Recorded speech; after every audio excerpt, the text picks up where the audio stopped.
jou daaglikse CLF inspirasie. God gee alles. Moenie bang wees nie, ek verlos jou. Ek het jou op jou naam geroep, jy is myne. Jesaja 43 vers 1. Hoe wonderlik is dit dat God elkeen van ons ken.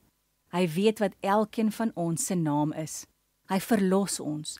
Hy roep ons om sy kinders te wees. En as sy kinders word ons geroep om in sy diens te staan, om sy getuies in die wêreld te wees. Dis mos altyd lekker om vir iemand iets spesiaal te doen. So vra God vir jou en my om op 'n spesiale werk vir hom te doen. Hy vra dat ons hier op aarde in diens van sy koninkryk sal staan. Ons lees ook in ons teksvers dat ons aan God behoort. Wat 'n voorreg dat God vir jou sê, jy is myne. Ons kan nie self besluit om aan God te behoort nie. Hy kies self sy kinders en daarvoor moet ons elke dag vir God dankie sê. Dat ons aan hom behoort is net genade van God. Wees elke dag dankbaar teenoor God dat hy vir ons geroep het. Anders was ons almal verlore.